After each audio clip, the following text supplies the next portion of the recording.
Welcome back to another wonderful episode of Success Innovation. Thank you for joining me again. In today's episode, I get the opportunity to talk to Alex Montoya from A-Motivational Communications. He's a triple amputee. He was born without two arms and without a leg, but he has managed to succeed in life. Join me in learning the key to his success and what he has done to continue moving forward throughout his life. Welcome Alex Montoya to Success Innovation. Thank you. Welcome back to another wonderful episode of Success Innovation. To the listeners and to the viewers, this is a Zoom presentation recorded as well as an audio version.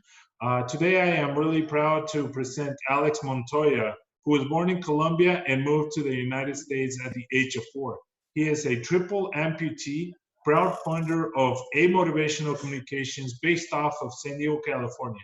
He attended and graduated from University of Notre Dame in Indiana. And he is very active in making sure Latinos and underrepresented sectors of business owners are well represented within the United States.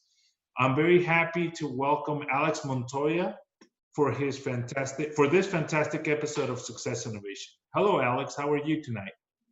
Great. Thank you for having me. No, thank you for joining us. Do you mind going ahead and sharing a little bit about your background and who you are and how you actually came to be to the position you're in? Sure. Well, I am a motivational speaker and writer. I own a motivational communications company, A-Motivational, which delivers motivational presentations to schools, companies, organizations. I've published 5 books, and I also write books for other people to help them to tell their stories. And my journey began in Medellin, Colombia, when I was born as a triple amputee. I had a birth defect that led me to be born missing both of my arms and my right leg. I immigrated to the United States when I was 4, and that's where my journey began.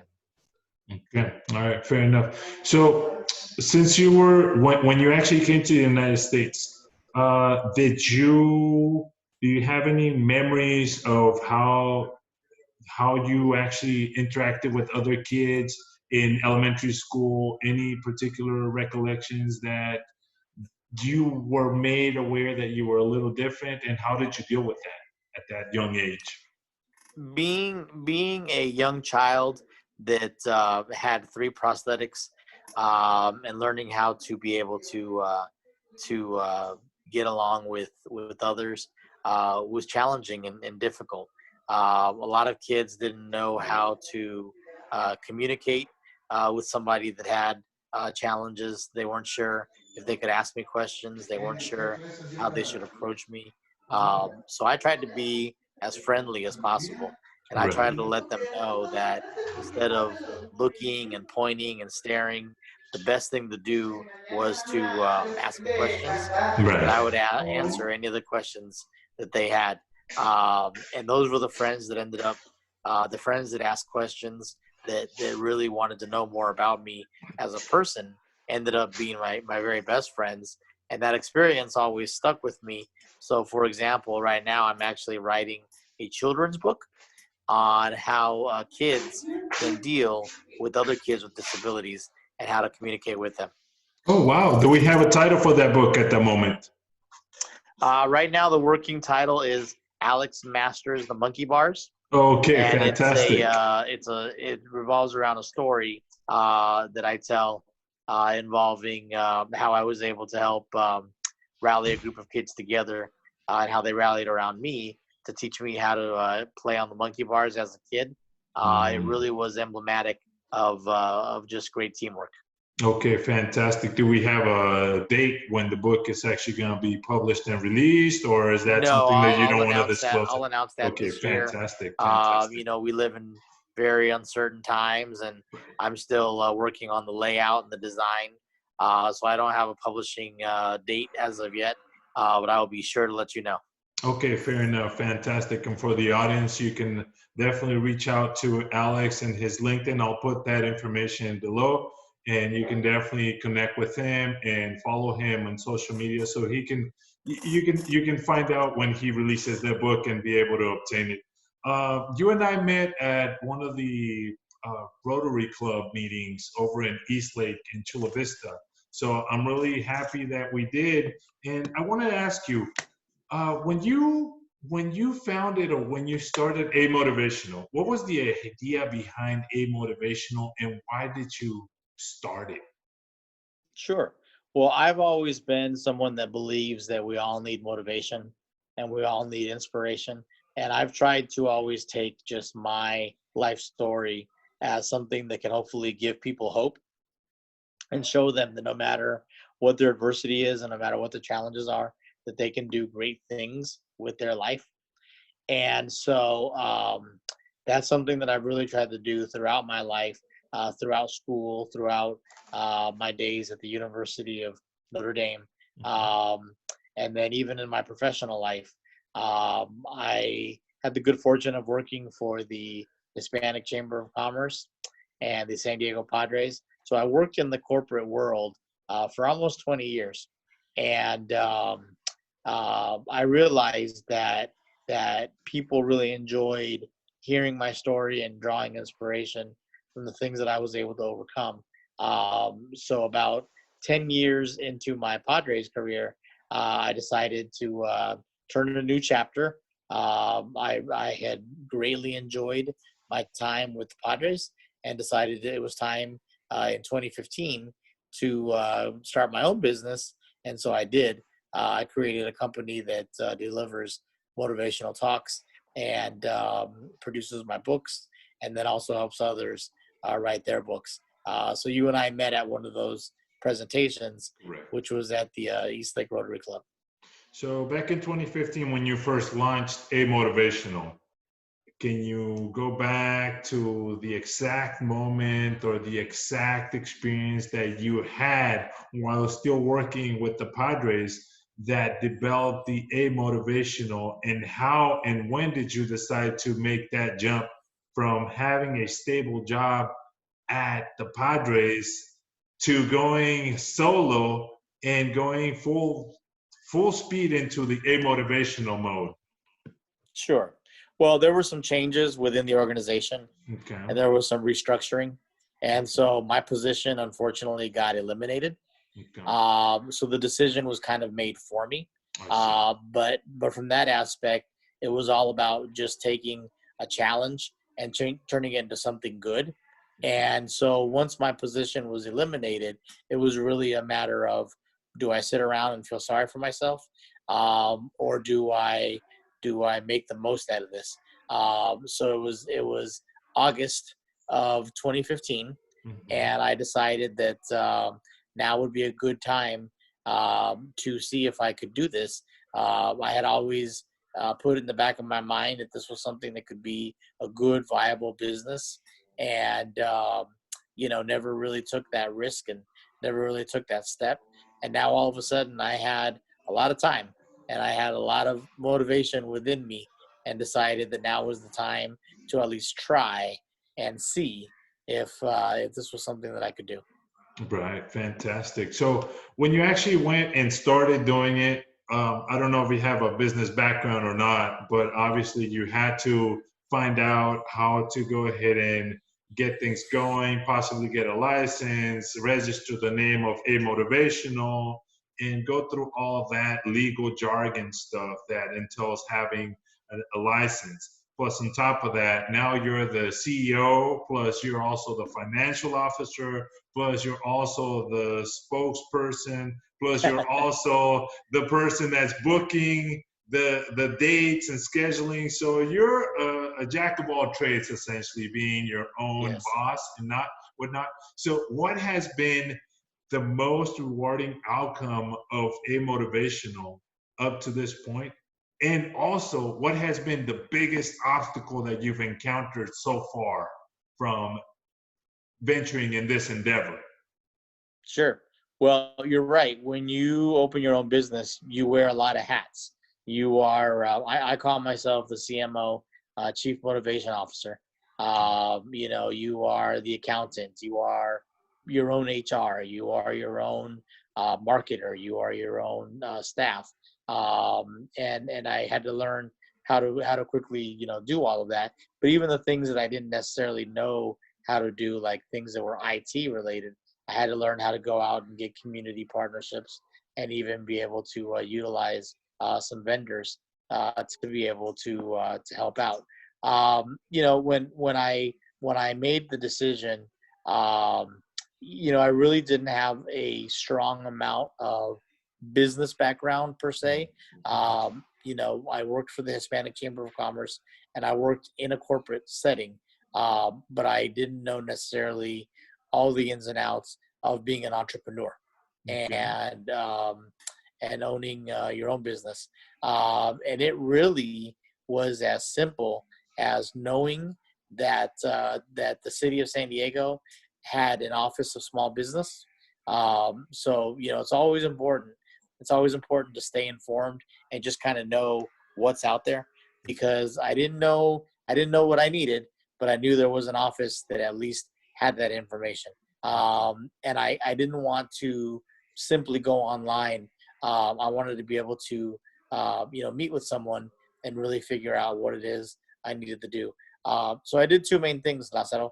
I am fortunate that I live in downtown San Diego in the East Village. So I live within walking distance of the city of San Diego.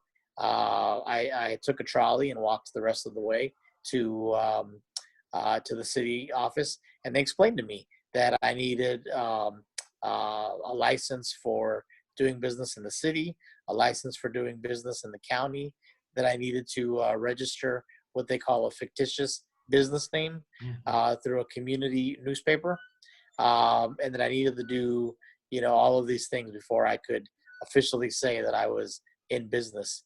A lot of other things um, were very instinctual.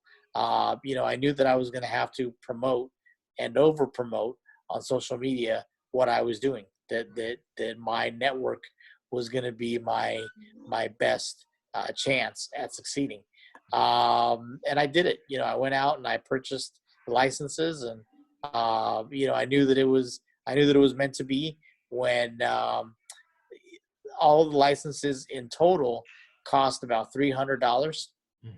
And while I was in line, my brother actually called me. One of my brothers called me and said, "Hey, I want you to know that I'm sending you some money that I owe you." I had forgotten that I had loaned him any money at all, and he says, "I'm going to stick some money. I'm going to send you, through a payment app. I'm going to send you, some money that I owe you." And I said, "Well, I completely forgot. How much do you owe me?" And he says, $300. Oh, And I said, just "Wow, the okay, well, exact amount, right? Just the I'm going to take exact that as a amount. sign from God. This is meant to be." And so I took care of my licenses and took care of all the necessities. And then it was just as simple as really putting out on social media that I was officially, ready and licensed and capable of doing this, and just putting myself out there. Probably the two biggest obstacles have been, you alluded to it earlier, not having a set sense of payment the way you do with a job. When you have a job, you know that you're going to get paid on certain days, and you know the amount that you're going to get paid. And when you're an entrepreneur, it isn't as stable as that. And then also learning through trial and error. I didn't want to charge too much when I first started out, because I was trying to just get any business that I could. But that made it a financial struggle. And the more that I built things up, and the more that I got, the business on solid footing, I've been able to increase my prices, because I know my value, and get them to a point where they've made the most sense for the business. The greatest part is being your own boss. When you can be your own boss and set your own schedule and have your own vision of what you want to do, and knowing that my goal is to inspire people, and knowing that I can inspire others, and knowing that that I have free leeway to do whatever it takes to do that, that exact goal. That has been the absolute greatest thing. Okay, fantastic. So you mentioned some very important stuff, and I bring that up. And the reason I ask those questions is because I want to help the audience, the listeners, and the viewers to understand that jumping out of comfort from a full-time paying job into being your own boss is not necessarily easy, but it is very beneficial and it is very Yes. rewarding to a certain extent. There are going to be obstacles, and you heard quite a big amount of obstacles that Alex had to go through, but there are also huge rewards, and you can definitely do, as long as you enjoy what you're pursuing and you're not necessarily pursuing it because of the money, you can definitely achieve greatness. So bless you on that. Thank you. And also, so Alex, now that you're your own boss and now that you actually have gone through all those obstacles, that the mission when you actually started A Motivational, has it changed from then to now, remained the same? Can you kind of go through that? Yes, absolutely. There has been changes that have really surprised me. Okay. My initial services were motivational speaking, uh, writing and selling my own books, and then also doing Hispanic marketing consulting.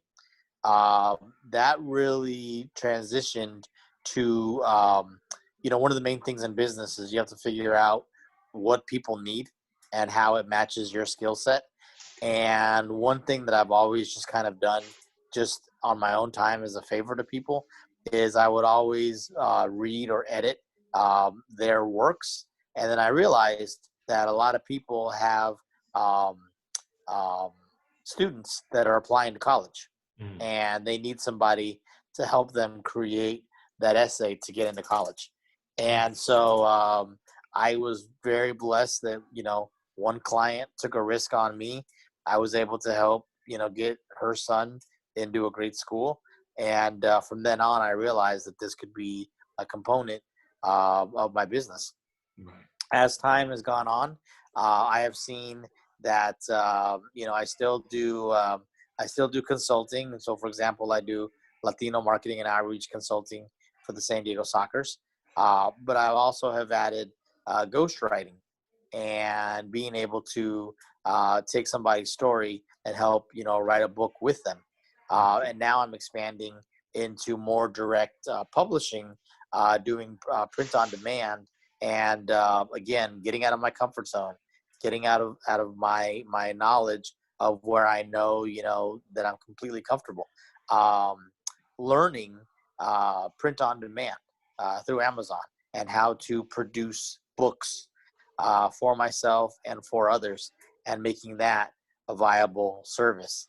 Okay. So it's still something I'm learning, still something that I am doing and mastering, but it's something that has been great for me business wise, and is able to help me, just keep the business going. Right, fantastic. So when you say ghostwriting, just for the audience, uh, can you kind of go over what that really means, ghostwriting? Define ghostwriting. Yes, please. Yes. So ghostwriting is basically if somebody has a story and they just don't have the time to sit down and write their book, Mm. or if they just want somebody to really kind of help draw it out. What I do is I interview the person and then I write the book as if I was them. I see. So I always receive a title credit on the cover of the book, but the book is in their voice, and the book is their recollection of their past and their history. Another very similar service is executive editing, and with executive editing, that's where the author goes ahead and does their own writing, but maybe they just need a good polished editor to kind of guide them along, or maybe they have a great story and they want to write it, but they just know that they aren't, very confident in their own writing skills. So my job is to take that work and polish it up and basically make it as legible and readable and exciting as possible. So ghostwriting, I'm essentially doing the writing for them.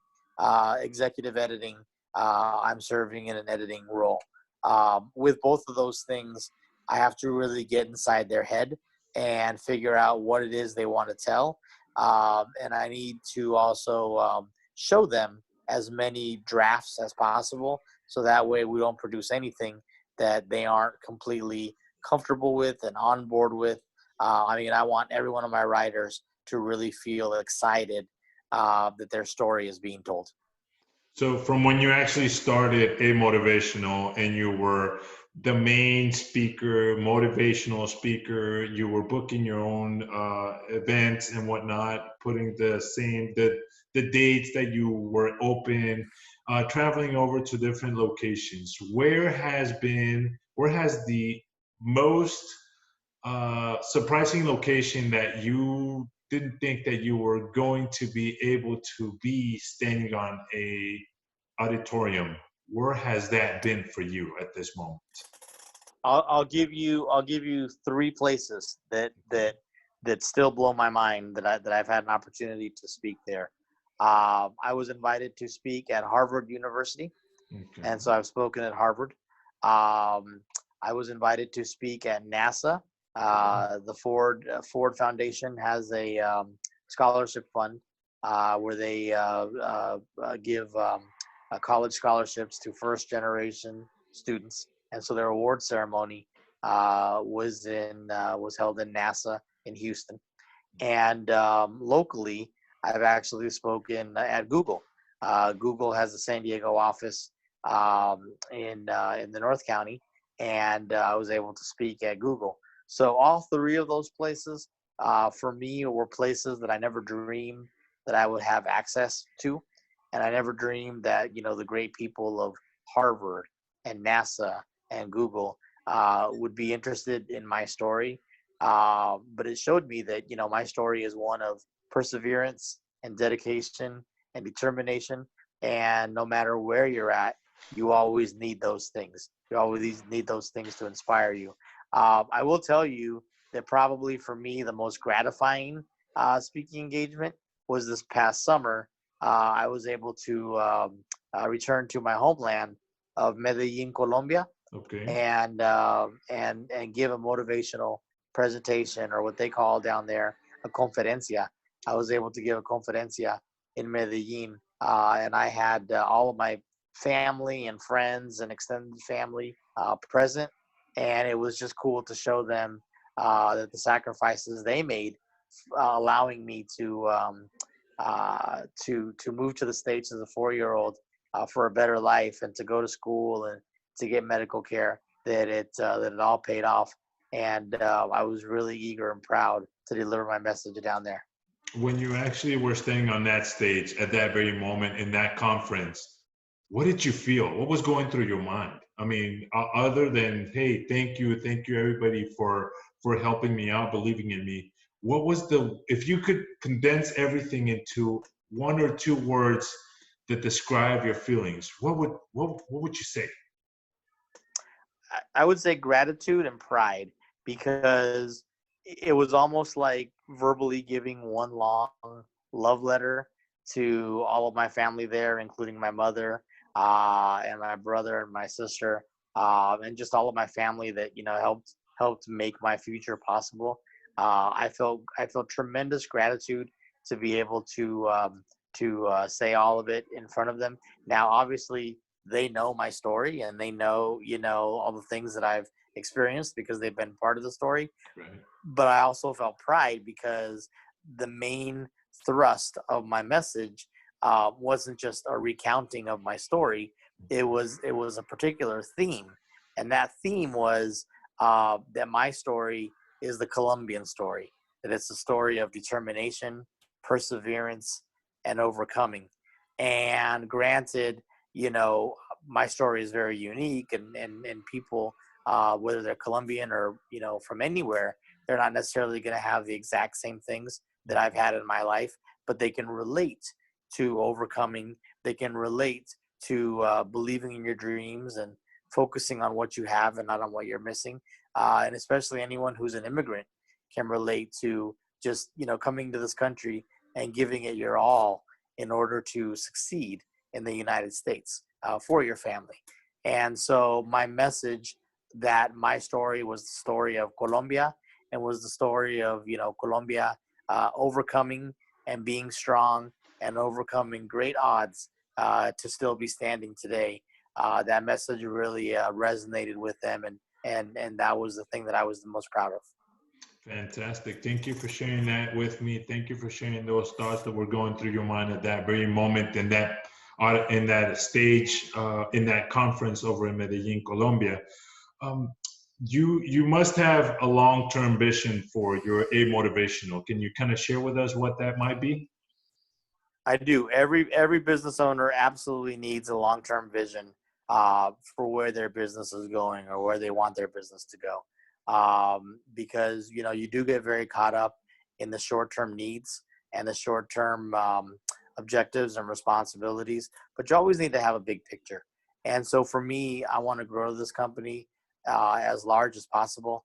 I want to continue to produce books, both for myself and for others. I believe that my story could make a great movie someday, and I would love to be able to collaborate with anyone that that has the capability to make a movie. But my goal is to first of all, I want to speak in 100 cities Okay. Because I know that if I've spoken in 100 cities around the world, that I've gotten to touch a lot of people and speak at a lot of cool places. So right now, as we enter year number 5, we are at city number 66. Okay. We're at 66 on our goal. And so I want to, continue to do that. But I certainly want to grow this business and have it be, one that not only tells my story, but tells the story of others as well. Right. Fantastic. Fantastic. That makes a lot of sense. Thank you. So eventually, I'm assuming you're the CEO, you're filling so many hats in your own business. Is there a plan to essentially not replace you as a person, but replace you in one of those positions that you are running the business in order for you to actually kind of just step outside and essentially retire but have the business run by itself? Is that in process, in progress? Is that something that you're thinking about at the moment? Yes, I've taken one step towards that. In that, before I was the one doing all the booking and setting all my prices and just really doing everything on my own. I do have a person now that handles my booking and negotiates with clients and gets all of the details and logistics set up. So on the one hand, that is a goal achieved because I have somebody doing this work now. But on the other hand, it's also still an objective because right now this person is really serving as a manager or a consultant Mhm. type role, and I want to be able to have somebody doing that full time, Right. and I want to be able to have staff and be able to afford to someday have a full time attorney and human resources and administrative assistant. Those are all in the vision of what I'll be doing in the future. So let me ask you a question about how you managed to do that, because since 2015, you've been running solo, where you actually do whatever you think is right for the business. You answer the phone, you pick up everything, and you have a handle 100% of the time. How hard was it for you to actually delegate some of that to another person, since you've been doing it for such a very long time, and to actually say, okay, I'm going to pull back on this and let somebody else actually handle it? Was that hard for you? Was that easy? Can you kind of It run was us through extremely that? hard. It was extremely hard for two reasons. Number one, um, I was used to handling a lot of the finer points. So, my setup right now is I'll still make the initial contact with the client, whether I reach them or they reach me, and we at least set parameters for what we're gonna do, and even just make sure that the schedule will allow for me to give a talk. But once we've established, okay, we want to do this, and I've sent all my information and my bio and my website and all of that. Then I hand it over to my manager, and he sets the rate and the details and transportation and all of the finer details of the actual engagement. And so it is hard relinquishing those details and just trusting that another person is going to get the best deal possible for you. But so far he has, and he has very much rewarded that trust, and then helped me out on the day of the engagement. So that eliminates the need for another position in terms of taking care of me that day. The other thing though that's interesting is when you work for a corporation, you pretty much understand that you aren't allowed to have any public opinions on politics, on world affairs, on business affairs, social media. Um, you represent that corporation. Right. And when I became my own boss, I had a lot of freedom. And part of my brand is not being afraid to give my thoughts on world affairs, and to try to be especially the best advocate for Latino community as Mhm. much as possible. And once I started utilizing a manager, it kind of reverted back to that person managing me, in the sense of reminding me that now I do work for another brand or for another corporation. The only difference is that brand is me. That brand is my corporation. So therefore, I can't be as open in my opinions or in the ways that I express myself as I might like, because it just isn't good for business. Okay. And that was a period of adjustment. That was a period of transitioning back to kind of doing things the smart way for the sake of the business. So a lot of give and take, and a lot of sacrifice, but all of it you do for the betterment of your vision. Right. That's an interesting point that you bring out. So I mean, when you're your own individual, your own self, you have quite an open field to actually provide your own opinion of certain topics. But then all of a sudden, you have to brand yourself, and you want business, and you want to be able to expand yourself into all aspects of every possible opportunity that is out there. So essentially, if you kind of have to rein in your personal opinions and be able to play well to collaborate with other businesses in order to achieve an understanding with them, to be able to collaborate and do business in their environment. So that's a very interesting piece of advice that a lot of people out there should be considering if they want to be able to be their own boss and have their own business. So let me ask you, let's move on to another topic here. Good leaders always create good leaders. And you kind of hinted at that you're becoming a great leader by being able to delegate some of that task in your internal business.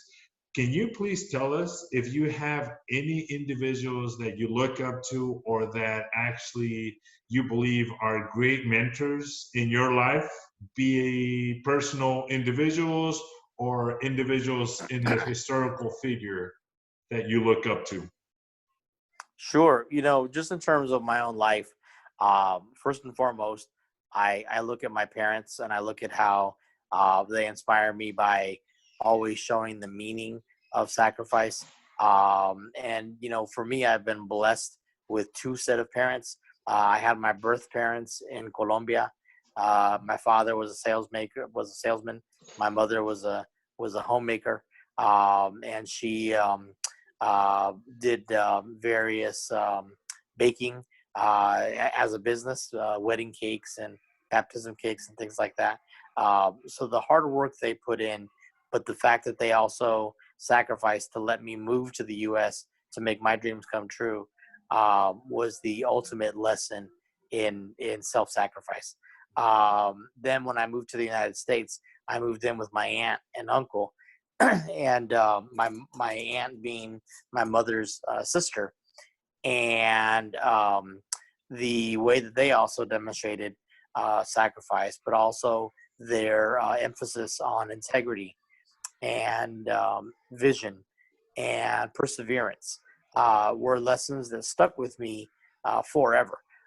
One of the specific things that they stuck with me that I put into my life today, both business and personal, is to take care of all of the necessities and responsibilities first, so that you can enjoy the fruits of your labor later.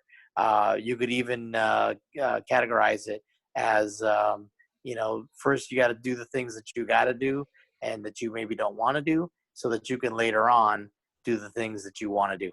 And that really is very important, both in business and also as an entrepreneur, to learn the discipline of taking care of all of the responsibilities first, and then allowing yourself to have some fun. And you need that when you do wear so many hats, and when you are constantly grinding to make your business succeed. Right. And so I learned all of those things from them. Now, my birth father passed away 2 years ago, 3 years ago now. My mom, who raised me, she passed away last year. So I've had to really take those lessons and continue to keep them alive and continue to abide by them every single day. I'm inspired by civil rights leaders like Cesar Chavez. I'm inspired by disability leaders and people who are successes like a Stevie Wonder. Let's say, I think you can draw inspiration from so many people, even the late great Kobe Bryant, and what we call the Mamba mentality, Right. the constant pursuit of being the best that you can possibly be. Right. That resonates with me every day as I try to just be the best person that I can be every single day. Fantastic. Thank you for sharing those leaders that you admire, those individuals, close family members that actually motivate you and that actually have made you the person that you are today. Thank you for sharing that with the audience and myself as well. Um, can you please share with us what the biggest lesson is that you have learned by the process of building the business that you have at the moment? Can you share that with us? Number one thing that I've learned is you can do anything. Okay. It doesn't matter as much what you're missing. What matters is what you have and what you do with it. So in life, I was born as a triple amputee, missing both of my arms, missing my right leg. But I've learned that I have a strong mind, I have a strong heart, and I have the capability to be mobile and to really achieve my dreams. And knowing that I had that spirit within me has really carried me. As a businessman, I didn't have a whole lot of resources. I didn't have a whole lot of money. I had to really scrape together as many contacts and referrals as I possibly could. I had to look at things as strategically as possible, and just learn that every single day is a battle, and that every single day is an opportunity to build your brand. And in August, it'll be officially 5 years that we've had this business, and I'm Congratulations. very proud of that. I'm very grateful. I feel very blessed. But I've learned that it's very easy to look around and get discouraged at the things that you can't do or the things you don't have. But what matters more is focusing on what you do have and being grateful for those things Mhm. and figuring out how to maximize those things to the most. And when you focus on that, you realize that some way, somehow, you really can do anything. Right. So I'm assuming that there's been, from what you're saying, a lot of ups and downs, being your own boss, having your own business, and there's been a lot of obstacles. But you mentioned something that you have to keep positive and be grateful for what you do have. Can you please share with us what you actually focus on and what you are grateful for that keeps you moving forward in order to continue during those down and hard times that you go through? I'm just grateful for every single day. I'm grateful that I can wake up, that I can live in a wonderful, beautiful city. It's funny. Most people take for granted the fact that they have two arms, two legs, and they might think that I might constantly be thinking about the fact that I don't have two arms or two legs. But I wake up thankful that I have prosthetic arms and thankful that I have a prosthetic leg, because the prosthetic leg helps me to get around and run around and jog and dance and do all those things. And my prosthetic arms make it possible to write and to create and to type and to run all of my business. And so I'm just thankful for the opportunity to be able to do this. I'm thankful anytime anybody gives me any kind of referral or any kind of a lead. I'm thankful for opportunities like your show to be Sure. able to, broadcast, Okay. this vision. I'm just thankful to be alive and to have this opportunity and to really make come alive the vision of living gratefully. And living gratefully just means realizing all the blessings that you have and living in gratitude for them, because those are the things that are going to push you to do more and work even harder. Fantastic, fantastic. Along those lines of being grateful and being able to wake up and see the good things that you have in your life, can you share with us, if you could choose any superpower in your mind that you could possess, what would your superpower be? Wow, my superpower? Yes, sir. If I had one superpower that I could possess, I think it would just be to um, continue to have a um, all around vision for the future. So, for example, whenever I am anywhere where I'm high above the ground, a plane or a building or anything where you're elevated, you see the world in a different light because everything is below you. It's smaller. It's more manageable. And if I had a superpower that would, allow me to know, what everything, how everything fits in the context of big picture, small picture, your past, your present. Um, Sometimes it's important to even just not look at the past and be able to shut off the past and be able to shut off things that you may have done wrong in the past, or mistakes or regrets that you have, and just the ability to only look forward. I think that could serve a lot of people very well. But to be able to just have that vision of what the future is, and one thing that I've always seen, Lazaro, is we all have worries and we all have concerns, and and they always work out. Good things always happen, and as Scripture says, good things happen to those who believe. A lot of times, I say to myself, boy, I wish I hadn't been as worried or as preoccupied with this issue or that issue, because it ended up being okay.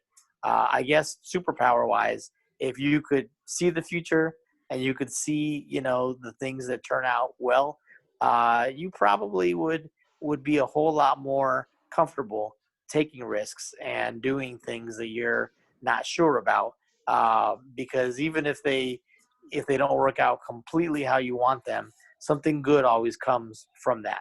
Right. And I try to use that as a reminder when I'm gonna take any kind of a risk at all within my business is the ability to look forward into the future and not necessarily think of you know what's the danger in this, but instead what's the positive, what's the Right. gain, what are the great things that can really be made by this move. Mhm. Fantastic. Thank you for sharing that with us. Um, that's amazing. Along those lines, is there any particular book, movie, or podcast that you believe has made an impact in your life and you wish more people would ask and take advantage of what you actually see in one of those items? Can you share with the audience and myself what that would be that you can share? Well, I'm gonna just do a little shameless self promotion here, and Sure. I'm just gonna say, I certainly wish more people uh, could read my books and would Mhm. read my books. They're all available on Amazon. So whether you read "Swinging for the Fences," which is the story of my life emigrating to the United States and choosing to live an extraordinary life, or whether you choose my most recent book, see. Living inspired, and being able to see the good within your challenges and being able to figure out a way to pursue the things in life that inspire you the most. I firmly believe that people can draw inspiration and motivation from these books, and that they can, find a way to live not just a life, but an extraordinary life, and find a way to inspire others. That should be the whole goal for all of us. We Yes. shouldn't just succeed. We should help others succeed. We shouldn't just, make it to the top. We should help others make it to the top. And we shouldn't just be inspired. We should always strive to inspire other people. And we all have Fantastic. that within us. And my book certainly emphasize that and promote that. And I hope people get a chance to check them out. Okay, fantastic. And once again, for the audience, to the listeners, for the viewers, the link to Alex's LinkedIn page will be below. I will also make a note of the Amazon page so you can purchase the books and help him out and be motivated by getting a book or two from him. And what if people want to get autographed books from you? Is that a possibility, or do you have anything that Yes, we can anything do is with that? possible. Okay, all It's right, very possible. okay. If anyone would grant me the honor of signing their books, just get a hold of me. My email is alex@alexmontoya.org. Plus, I'm on all of the major social media. And if somebody purchases a book and sends it to me, I will send it back to them. I'll sign it. I'll take care of shipping and handling, and I'll sign it and get it out to them. And I'm happy to make any requests as far as personal inscriptions, or if it's a gift for someone else. I'm more than happy to do that. Fantastic. Thank you, Alex. Two more questions. This one's going to be, what is your definition of success at the moment? I know that from what I see, you've achieved quite a lot. You've actually been able to overcome a lot of obstacles. From being essentially your position being cut off from the San Diego Padres, you started this business. But what is your definition of success at this very moment? And I know that it could change in the future, but at this moment. My vision of success at this moment is really just reaching as many people as possible and making sure that they are hearing my message. And to kind of break that down even further, if I know that I'm even just getting through to one person, that day is a success. That day Fantastic. is a success. I've had speaking engagements where one person in particular might come up afterwards and say, "Thank you that you touched my heart tonight." And it's not, I never count how many people um, approach me afterwards, because I'd rather focus on on the one person who very clearly delivers that message. If I know that one person has been touched, then to me, it's a success. So, if they really have received the message of seeing the good in your adversity, of learning that anything is possible, that they can do anything, and to focus on what you have and not on what you're missing, and to live inspired in such a way that it inspires others. As long as I know people are receiving that message, that for me is a success. Now, it is a business, and so obviously you Right. need ways to be able to quantify that. Right. So certainly, any person that purchases a book, or in the future, purchases my future books, or my children's book, that for me is a good way of being able to analytically know that it's a success. But it's all about just reaching as many people as possible. Right. So essentially touching somebody's life, making a difference, making them aware of being grateful, giving thanks for whatever they have, and being able to see you as a role model and as somebody that motivates them, hence a motivational speaker. That's something that you believe is a success for you as an individual, as a business owner, correct? That's what I understood. So at this time, I do have one last question. Let's say you had a time machine and you hinted at this a little bit, but you hinted at being able to see forward into the future. My question to you is not to see into the future, but if you could go back in time, if you could go back to that Alex back in 2015, right before A-Motivational started, what would you go back and tell that Alex? Three pieces of advice to continue going forward. I would say if I could go back in time and talk to Alex in 2015, I would probably tell him that a couple things. I would say, don't be fearful, that all of this is worthwhile, and you're going to really have more fun running your own business than you really expected.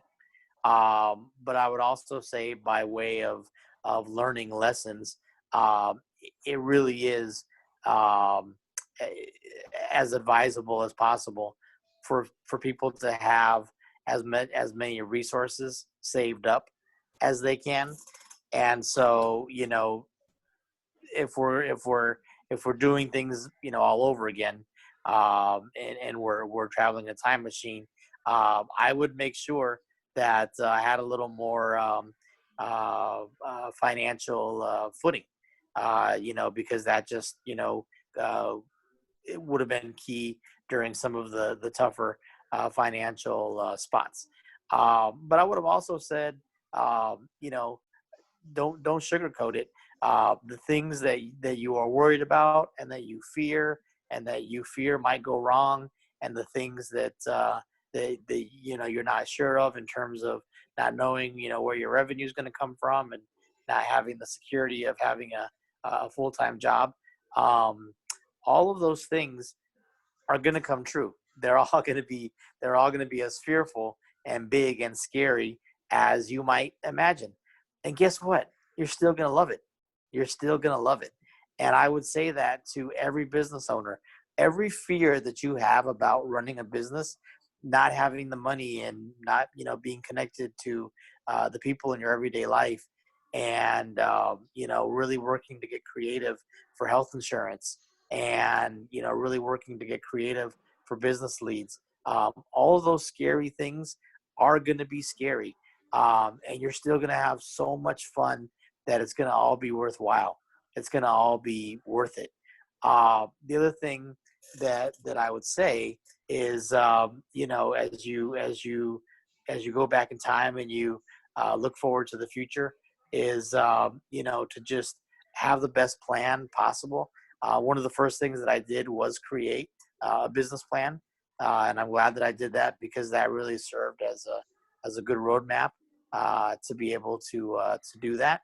but to just know that that it's all worth it, and that all of the things that you've worked for and all the benefits of being your own boss, really prove to be something that make it all gratifying. And essentially, I would tell myself, possibly do it earlier, possibly do it sooner, possibly start saving up more, but eventually just go out and do it. Go out and do it because this is going to be the ride of a lifetime. Fantastic. Thank you so much, Alex. Thank you. And with that, thank you so much. This concludes the interview, Alex. I want to thank you for your time. Thank you for bearing with me at the very beginning where we were having a little bit of technical difficulties, but I think we kind of managed through it. To the audience, to the viewers, to the listeners, thank you so much for joining in another wonderful episode of Success Innovation. Once again, Alex Montoya from A-Motivational. You can connect with him in his social media. You will have a link to the LinkedIn profile that he has. Send him a message. Purchase a book from the Amazon store that he also has available for you. And if you want to get a signature book, a book that he can sign, you're more than welcome to go ahead and reach out to him and make that happen. Once again, Alex, thank you so much. This is Lázaro Herrera from Success Innovation. Have a wonderful day. We'll see you next time. Bye-bye. Thank you for listening to another wonderful episode of Success Innovation. In this episode with Alex Montoya from A-Motivational Communications, I had a wonderful opportunity and learning experience, getting to know him more, learning from him, his experience as an individual who has been able to succeed and overcome so many obstacles. I encourage you to connect with Alex Montoya, listen to this podcast, and reach out to him to see if you want to further get connection with him. Please like, subscribe, and share this episode with anybody else that you feel will benefit from it. Thank you so much. Have a wonderful time. I'll see you next time. Lázaro Herrera from Success Innovation. Bye-bye.